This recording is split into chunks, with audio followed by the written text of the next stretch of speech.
Hi, I'm Nick Speed and you join me today at Lindome Lakes. Today we're on the Loco.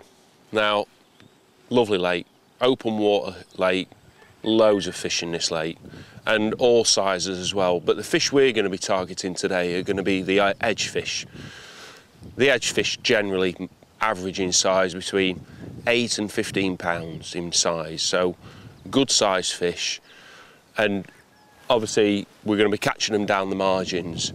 Now there's certain little tweaks that I've had to do to my peg in order to fish the margins properly, and so I'm going to explain it just bit by bit really what I've done. And this information isn't just about this venue, it's about any commercial venue you go to, about fishing for edge fish and why we do it, how we feed it, what baits we use, and more importantly when we actually do it, and what I mean by what part of the day. And if you're in a match situation, timing it so you're doing it at the right time of the day when you've got a greater chance of catching these edge fish down the margins. So as you can see down the margins, I've had to cut my peg out. Now on certain venues gardening is permitted, but on other venues it isn't. So what you must do is ensure that you're sticking to the rules and that you've checked that you are allowed to garden or you're not allowed to garden. Now, gardening, what's it about? Well, to be honest with you, it's so important this. It's about fishing in the correct depth of water. That's all it is.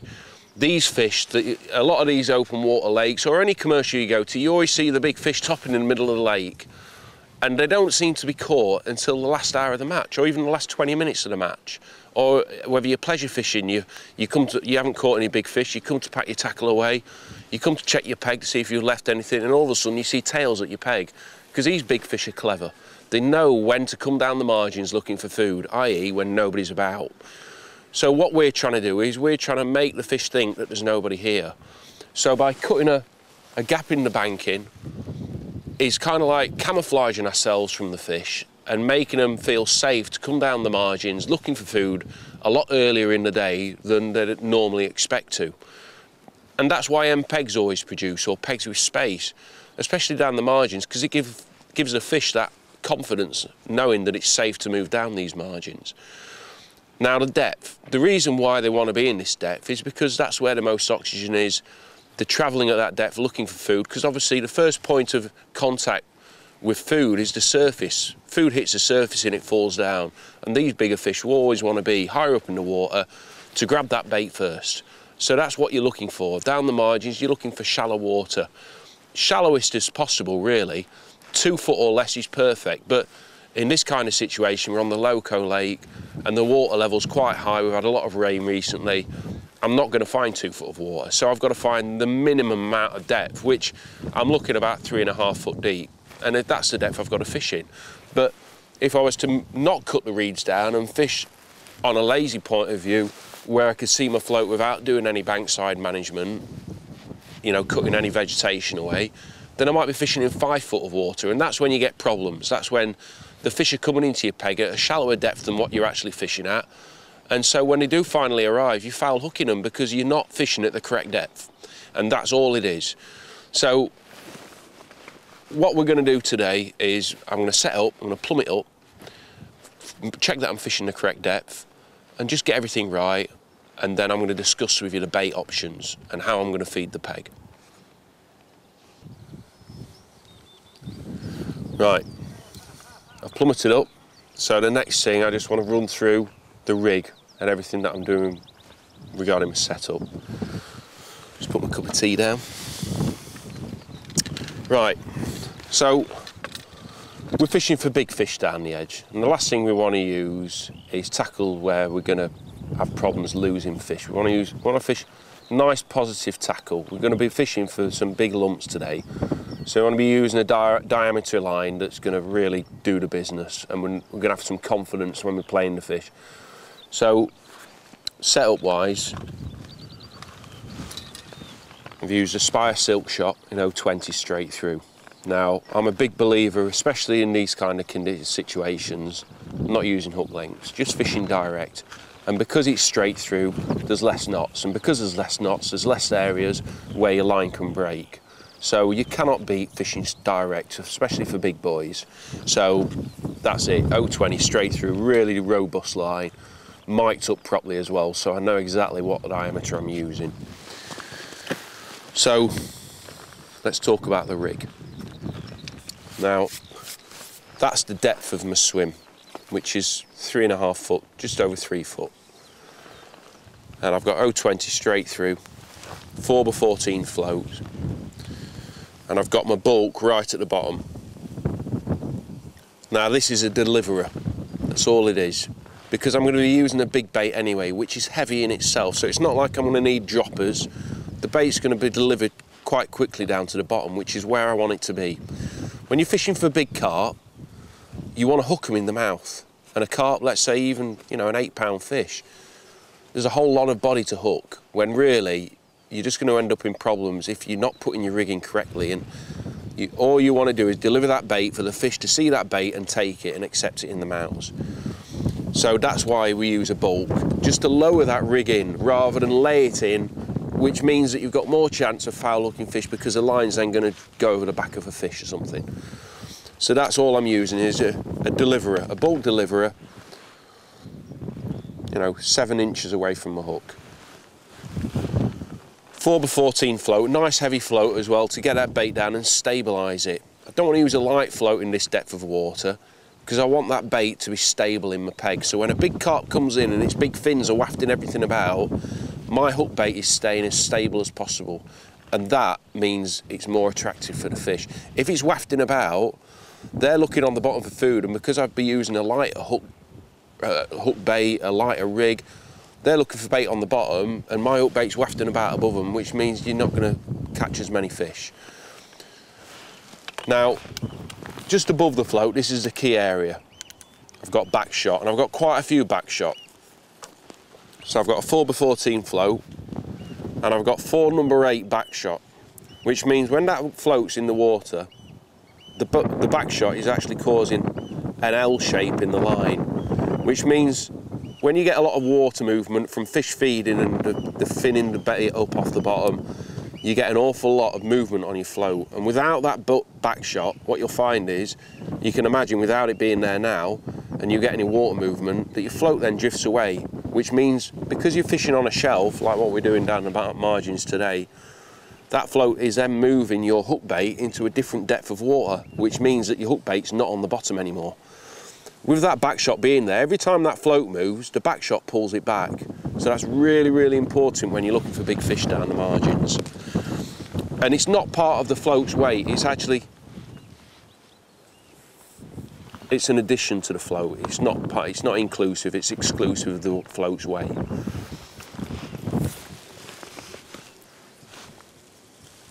Hook-wise, let's get it out of the towel. I'm using quite a big 14 hook because I'm using a big bait. If you're using a big bait, you can get away with a bigger hook, and that means you're going to get a better hook hold and less chance of getting, you know, your hook pulled out of better decent fish.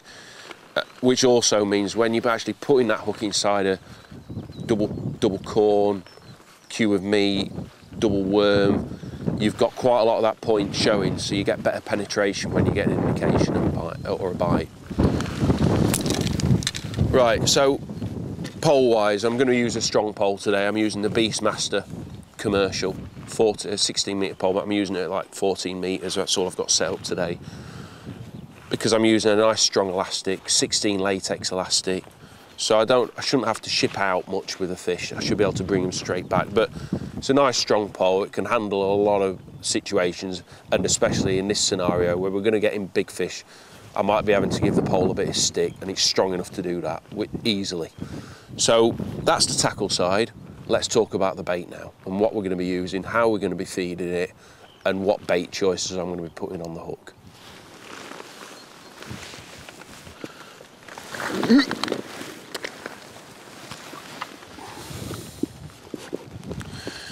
Right, let's talk about the feeding now. This is a ground bait, and this is the main source of feed we're going to be feeding down the edge. I've mixed together red krill and a little bit of black swim stim, just to darken it off a little bit. It's just something I like doing, and especially for this lake it seems to work. Now, ground bait, why we're feeding ground bait rather than particle baits.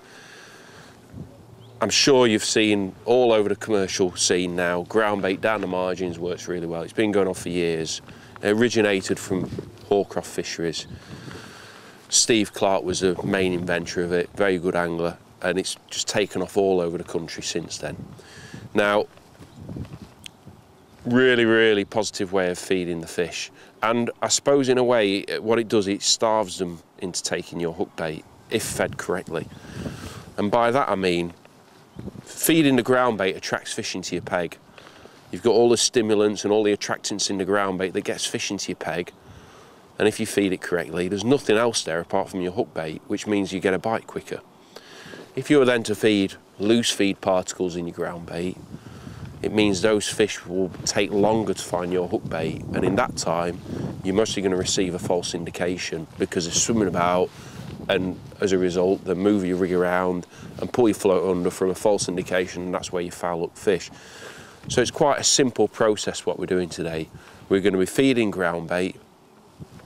I'm going to be using a single piece of bait over the top. Now,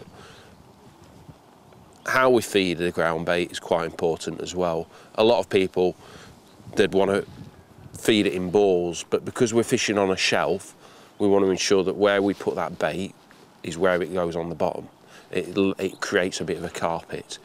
So what we don't want to do is form it into balls. What I like to do is form it into what's called sandcastles. So I actually push it into my pot, and then when I empty it out, it's formed the ball, obviously because of the shape of the pot, but as it gets halfway down, it will then explode because you've trapped a lot of air inside it, which means it then spreads over the bottom, but in a more direct area where we're fishing. So that is the general approach, and to start my swim off, I'm going to put 4 pots of ground bait out, just to get my peg going. And then every time I get a fish in my peg, or I miss a bite, or a hook a fish, I'm going to have to refeed that peg again, because the instant reaction from a fish being hooked is it's going to swim off, and it's going to waft all that bait about. And that means now we'll have bait, not just where where we want them to be feeding, which is where our float's going to be. There could be bait 3 or 4 metres away from where we're fishing. And it's, I suppose in a way, it's a redirecting the fish and saying, look, this is where I want you to feed. By putting another pot out in exactly the same places, bringing those fish back and pinpointing them and letting them know where that entry point of food is coming from. So that's why generally you need quite a bit of ground bait. It's not one of these situations where you can just feed it, leave it for half an hour and then go on it and see if anything's there, because by that time it's all gone. So it's an instant response feeding technique. You feed and you fish, you feed and you fish. You miss a bite, you feed and you fish it. So that's the principle behind it. So let's have a look at the baits, what we're going to be fishing over the top of the ground bait today now.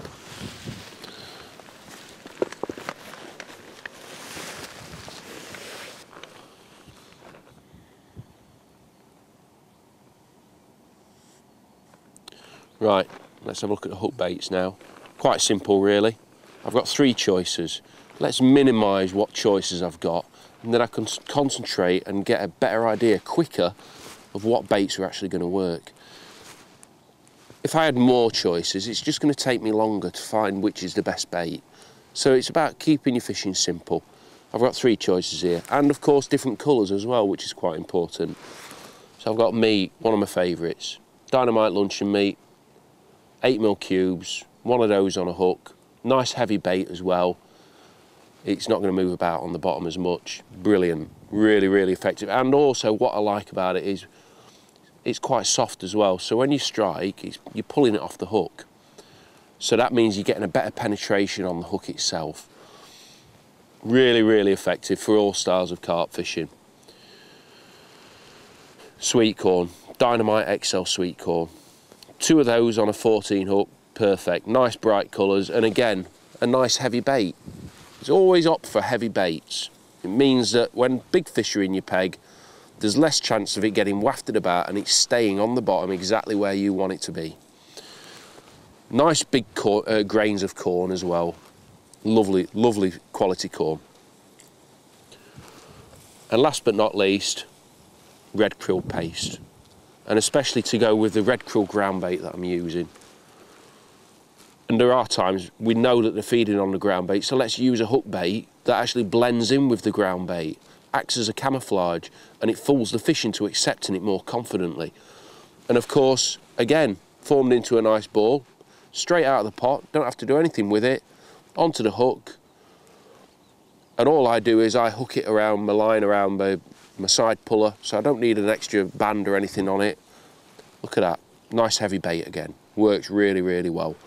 So there we have 3 simple bait options, and I can guarantee one of those is going to work really, really well, or all of them are. And that's the beauty about having choices, just alternating your baits. You might go in, you might catch a few fish on a certain bait, it might go quiet, and just by changing your hook bait, you can gain an instant response from the fish that are actually still there, whereas if you didn't have those choices on your side tray, you'd think that there weren't any fish there. So always give yourself a few options, not too many, just a few, just to go through the book really, rather than making that decision that there's no fish there. So we've gone through the bait options, hook baits, feed bait. What I'm going to do now is I'm going to show you how to initially feed the peg, and then we're going to start fishing and hopefully catch a few fish.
Right, well, I've just hooked my first proper carp.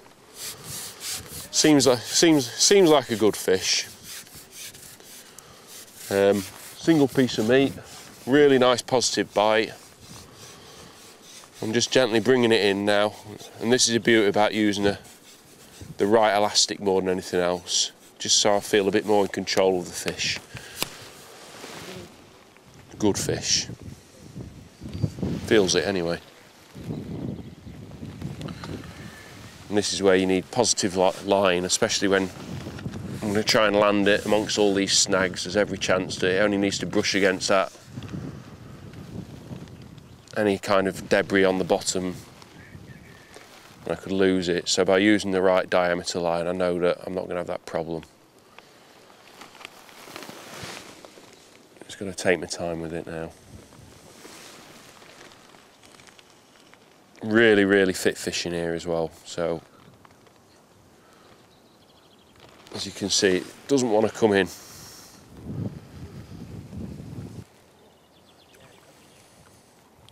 Just got a glimpse of it there. Not a massive fish, but it's still definitely one worth catching.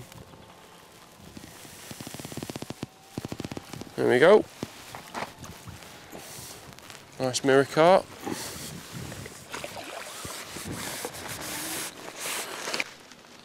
Not a mark on it. 6 pounds, 6, 7 pounds. Lovely fish. Nice start to the day anyway. Just slipping in the net.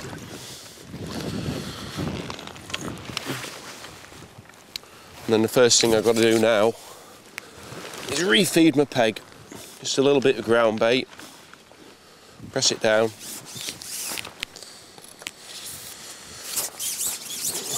Just to concentrate those fish again. Because you can imagine I've just hooked that fish and it's spread all that ground bait that I've been feeding around in my swim. So I just want to direct the fish directly to where I want them to feed, which is there. Just tap my pole pot. There you go.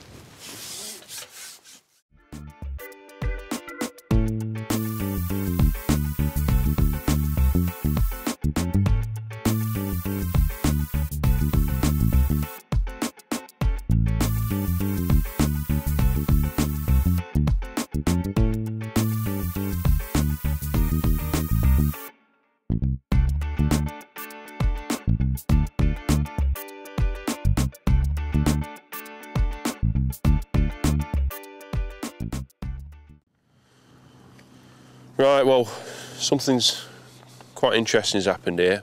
I've been fishing meat on the hook, catching a lot of F1s, odd carp, and then I've swapped to krill on the hook.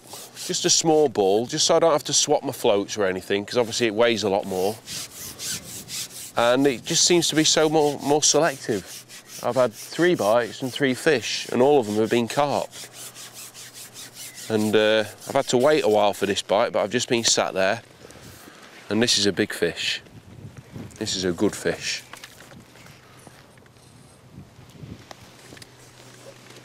There we go. Look at that, lovely ghosty.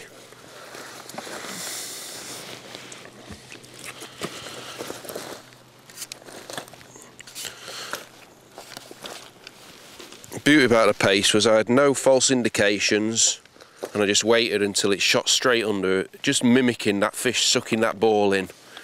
What a lovely fish. Just slip them in the net. And that's why it's nice to have the choice of baits, because you can then experiment, and you know, whereas if I wouldn't have had the paste on the side, I wouldn't have known that a certain bait would be stronger. And definitely today the paste seems to be the stronger bait. It seems to be really picking out the better fish that are coming into my peg and feeding on the ground bait. And the beauty about it as well, it's the same shade as the ground bait. So it's almost as a bit of a camouflage bait. So sometimes a contrast bait, i.e. corn or meat, that you'd think they'd want to pick up straight away because it stands out, is sometimes the wrong bait.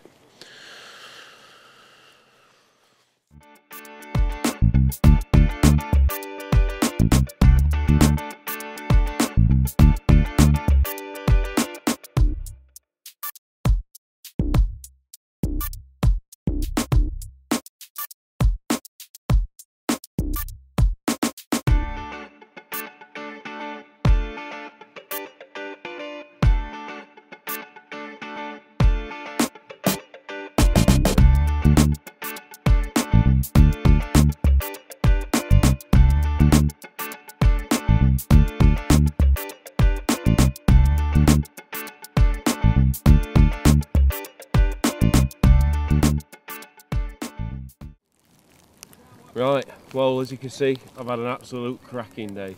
Caught loads of fish and really enjoyed it. And just shows how easy it is just to keep your fishing simple.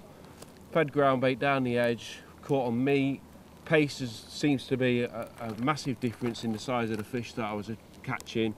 Really targeting the better fish that were coming into my peg and feeding on the ground bait.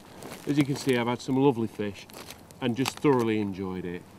So I hope this information has been of use to you, and look forward to seeing you on the bankside, and hopefully you'll be able to put all this information to use and have a cracking day's fishing like what I have today. So best of luck, tight lines, and see you soon on the bankside.